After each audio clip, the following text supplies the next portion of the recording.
नमस्कार दोस्तों, स्वागत है आपका गुरुजी हेल्प चैनल में। दोस्तों, आज हम रीट 2022 में जो ऑनलाइन फॉर्म भरना स्टार्ट हो गए हैं, यानी कि 10 तारीख से, वो मैं आपको पूरी प्रोसेस इस वीडियो के माध्यम से बताऊंगा।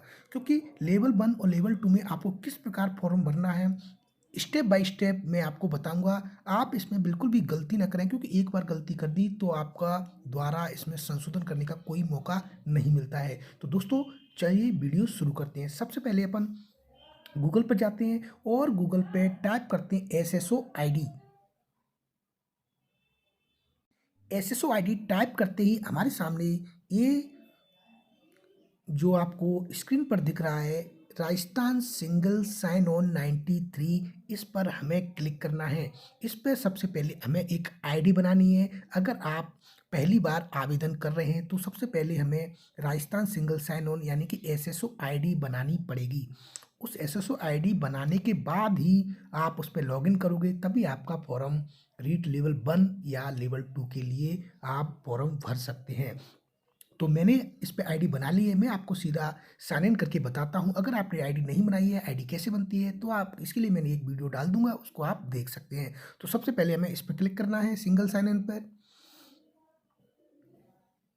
सिंगल साइन इन पर क्लिक करने के बाद हम यहाँ पर लॉगिन करना पड़ेगा। लॉगिन करने के लिए हमें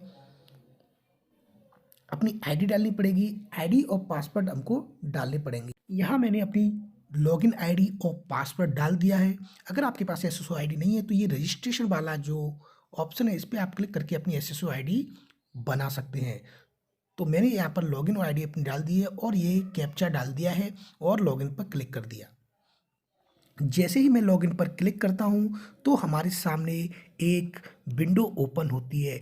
इस विंडो में हमें फॉर्म अप्लाई करना होता है। तो चलिए मैं आपको बताता हूँ, ये थोड़ा कुछ टाइम ले रहा है। जैसा कि दोस्तों आप देख सकती हो, ये आपके सामने एक नया पेज ओपन हो चुका है। इस पेज में आपको 3 तरह के टैब दिखेंगे, जिसमें आपको आपका नाम दिखेगा, यानी कि जो आपकी आईडी है वो दिखेगी। इसमें आप आईडी पे अपनी प्रोफाइल को अपडेट कर सकते हैं, जानकारी दे सकते हैं। उसके बाद यहाँ पे आपको एक ऑप्शन दिख रहा होगा, रिक्रूटमेंट पोर्टल। ये सबसे महत्वपूर्ण है। अगर आपको ये नहीं दिख रहा होगा तो आप इस अदर ऐप्स में से जा कर के रिक्रूटमेंट पोर्टल को ढूंढ सकते हैं। काफ़ी सारे ऐप्स आएंगे, उस पर रिक्रूटमेंट पोर्टल को ढूंढ करके उस पर क्लिक कर दें। तो मुझे यहाँ पर सीधा ही मिल गया, मैं यहाँ पर क्लिक करता हूँ। जैसे ही मैंने रिक्रूटमेंट पोर्टल पर क्लिक किया तो एक नया पेज हमारे सामने ओपन हो गया, स्टेट रिक्रूटमेंट पोर्टल। यहाँ आपकी आईडी होगी और यहाँ पे माय एप्लीकेशन। अगर आप पहले फॉर्म भर चुके हैं तो एप्लीकेशन पे आप फॉर्म देख सकते हैं अपना। नोटिफिकेशन ऑन गोइंग रिक्रूटमेंट, अब आपको ऑन गोइंग रिक्रूटमेंट पे क्लिक करना है। ऑन गोइंग रिक्रूटमेंट का मतलब है कि जो भर्तियाँ अभी चल रही हैं उस पर हमें क्लिक करना है। तो यहाँ पर लिखा है Rajasthan primary and upper primary school teacher direct recruitment 2022। तो हमें यहाँ पर अप्लाई नाउ, यहाँ पर आपको दिख रहा है अप्लाई नाउ, इस पर हम क्लिक करते हैं। जैसे ही हम अप्लाई नाउ पर क्लिक करते हैं तो हमारे सामने एक नया पेज ओपन होता है, जिसमें सारी भर्तियाँ, सारे जो आपको दिख रहे हैं वो हमें क्लिक करने हैं। अगर आप लेवल 1 का फॉर्म भरना चाह रहे हैं, general teacher level first, non TSP, ध्यान दें दोस्तों, नॉन टीएसपी केवल 3 जिले ऐसे हैं जो टीएसपी के अंतर्गत आते हैं, बाकी 30 जिले वो नॉन टीएसपी के आते हैं। तो नॉन टीएसपी वाले जिलों में नॉन टीएसपी वाले फॉर्म नहीं भर सकते, ध्यान रखें। लेकिन नॉन टीएसपी वाले में टीएसपी वाले फॉर्म भर सकते हैं। तो आपको नॉन टीएसपी सिलेक्ट करना है। अगर आप उन 3 जिलों से नहीं आते हो तो जनरल टीचर लेवल 1 का भरना है तो लेवल 1 का भर दीजिए। General teacher level first TSP का भरना है, टीएसपी का भर दीजिए।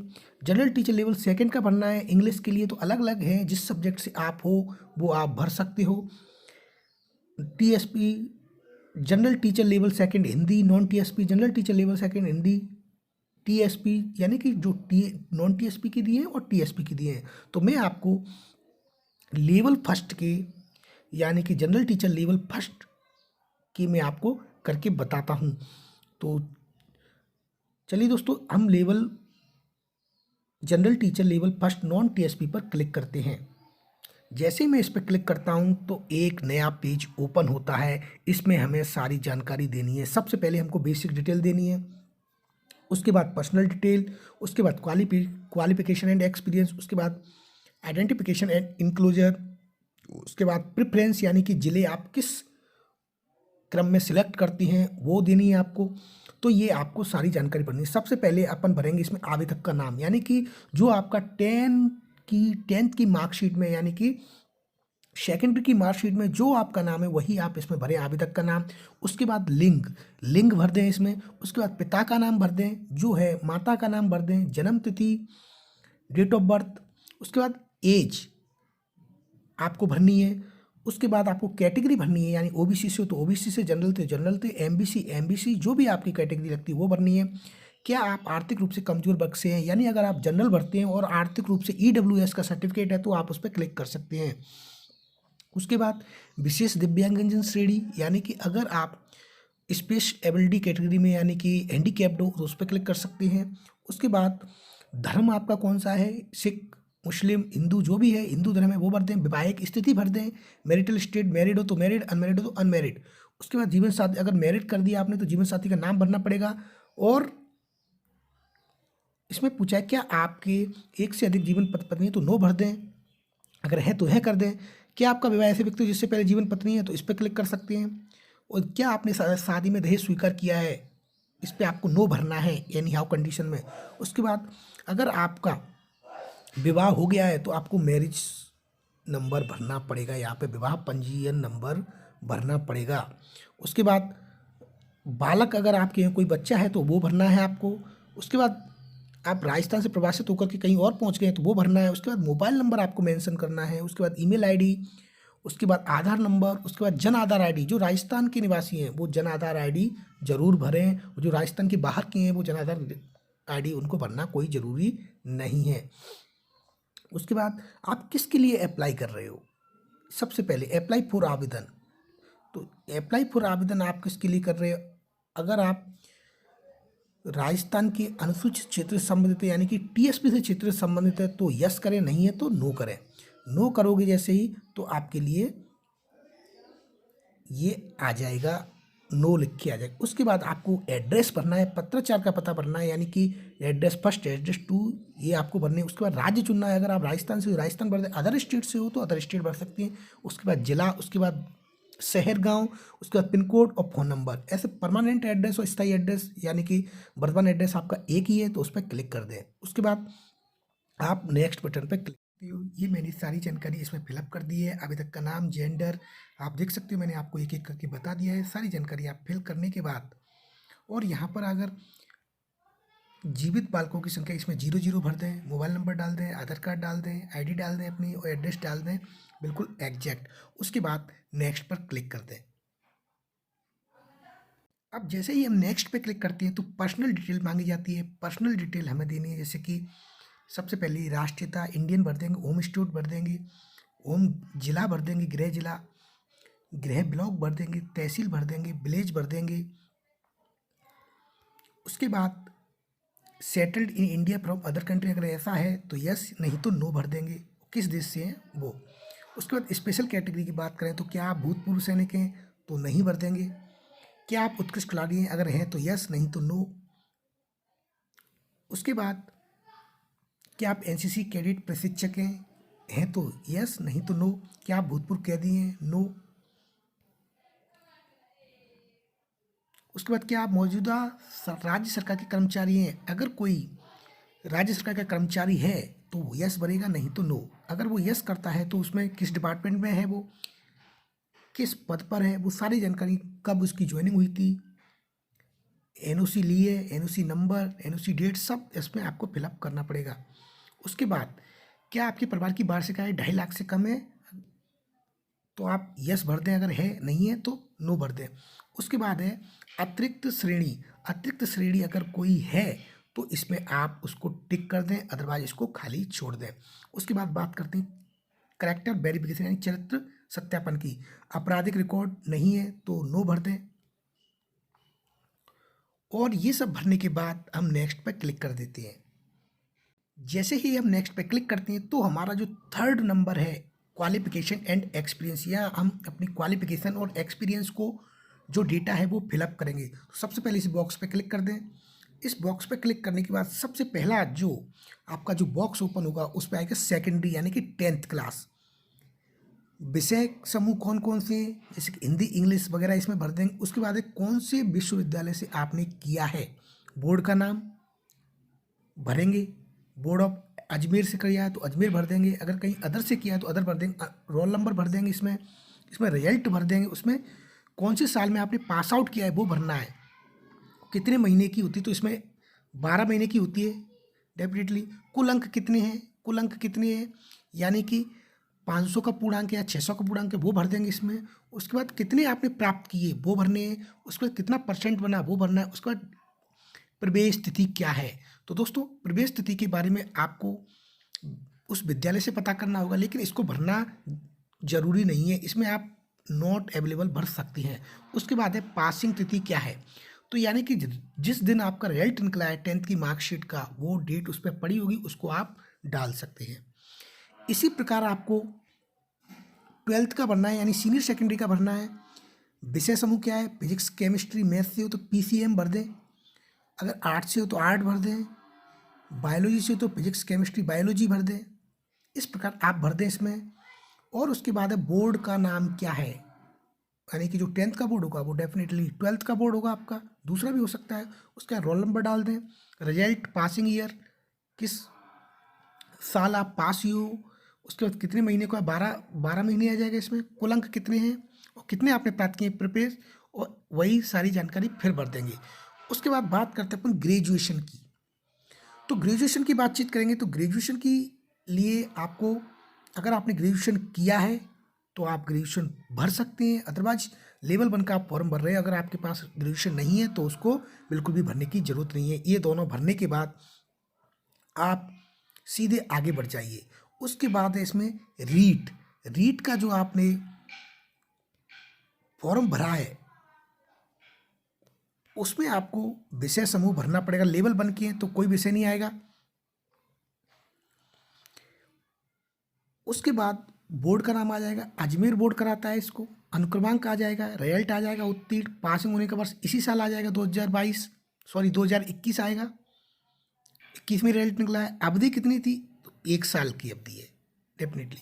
कुल अंक कितने हैं, तो कुल अंक भर देंगे कितने हैं, तो यानी 150 में से आपके कितने अंक आए वो भर देंगे। परसेंट भर जाएगा इसमें। और प्रवेश तिथि इसमें नहीं आएगी, पासिंग तिथि जरूर आएगी, जो कि जिस दिन रिजल्ट निकला है वो अपन डाल देंगे।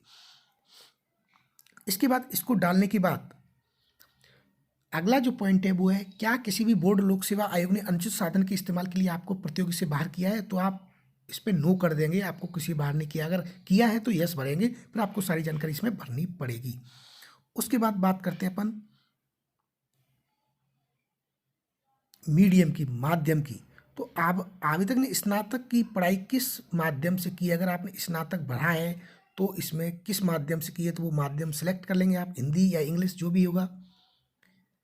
उसके बाद आवेदक ने स्नातकोत्तर की पढ़ाई किससे की है, तो अगर आपने स्नातकोत्तर यानी PG किया है तो वो भर देंगे। ये सब भरने के बाद बहुत अच्छी तरह से भरना है, roll number, date of birth सब अच्छे से भरने के बाद नेक्स्ट पर क्लिक कर देंगे। जैसा कि दोस्तों आप देख सकते हो मैंने इसको पूरा भर दिया है। अब मैं इस पर नेक्स्ट पे क्लिक करता हूँ।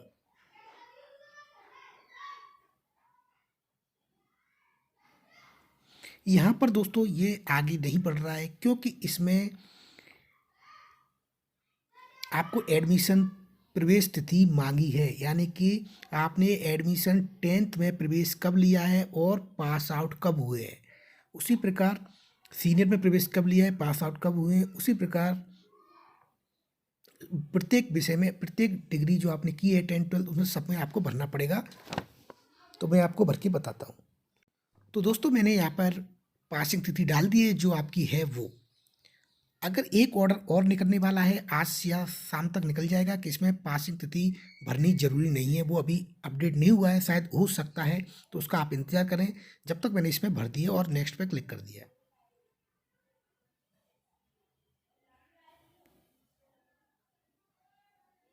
दोस्तों अभी ये सबमिट नहीं हो रहा है क्योंकि मैंने 5वें नंबर पर जो 5वां नंबर दिया है उसमें मैंने अगर DED किया है तो DED, BSTC किया है तो BSTC आपको भरनी है। वो डिटेल इसमें बहुत ज़रूरी है, तो मैं आपको उसको भर के बताता हूँ।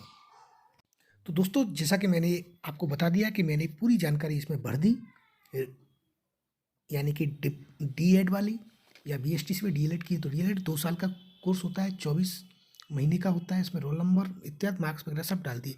अब बात करते हैं, अगला स्टेप है वो है आइडेंटिफिकेशन एंड इंक्लूजर, यानी आइडेंटिफिकेशन यानी आपका फ़ोटो लगेगा और सिग्नेचर लगेंगे। तो फोटो आपका 50 KB से कम नहीं होना चाहिए और 100 KB से ज़्यादा नहीं होना चाहिए। जेपीजी और जेपीजी फॉर्मेट में होना चाहिए। उसके बाद मिनिमम साइज आपका साइन का वो आपका होगा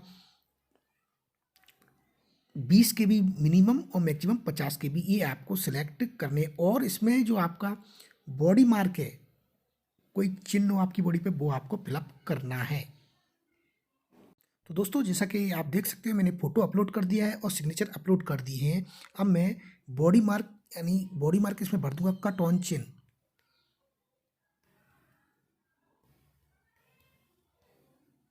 ये मैंने इसमें बॉडी मार्क भर दिया और मैं अब इसको नेक्स्ट पे क्लिक कर देता हूँ। तो जैसे मैंने फ़ोटो अपलोड कर दिया, अब ये फ़ोटो यहाँ पर बता रहा है आपको कि फ़ोटो का जो साइज़ था 44 KB की था और साइन का जो साइज़ था वो 11 KB, तो ये अलाउ नहीं होंगे, ये भरेंगे नहीं। तो दोस्तों आप इसको 50 KB से ज़्यादा का और 100 KB से कम होना चाहिए, और साइन है जो 20 KB से ज़्यादा और 50 KB से कम होना चाहिए, ये आप सेट कर देना, इसमें अपलोड कर देना। उसके बाद आते हैं प्रेफरेंस पे। तो प्रेफरेंस में मतलब कहने का ये है कि आपको ज़िले किस हिसाब से चुनने हैं। तो ज़िले के बारे में मैं बात बता दूं कि आपकी नज़दीक के हिसाब से आपको ज़िले भरने हैं। तो आपको प्रेफरेंस अपने डिस्टेंस के हिसाब से भरना है, यानी कि आपका जो सबसे नज़दीक ज़िला कौन सा है वो भरना है। उसके बाद दूरी के हिसाब से आप 30 ज़िले सिलेक्ट कर सकते हो। 30 ज़िले आपके ओपन होंगे, 30 ज़िले आपको सिलेक्ट करने हैं। 30 से कम नहीं चलेगा, पूरे 30 ज़िले होने चाहिए। तो जिस हिसाब से कट ऑफ के हिसाब से जो मेरिट जाएगी उस हिसाब से आपको डिस्ट्रिक्ट अलॉटमेंट हो जाएगा। और उसको करने के बाद उसके बाद आपके पास इसका पेमेंट करना होगा। पेमेंट 100 रुपये का पेमेंट है, वो आप एटीएम से या किसी से भी जाके कर सकते हो। इस प्रकार आपका फॉर्म ये भर करके कंप्लीट हो गया। तो दोस्तों एक बात ध्यान रखना, अगर कोई भी गलती हो जाती है तो ये आपको फॉर्म दोबारा ही भरना पड़ेगा, इसमें संशोधन का आपको कोई मौका नहीं मिलेगा। तो दोस्तों बहुत बहुत धन्यवाद, बेस्ट ऑफ लक।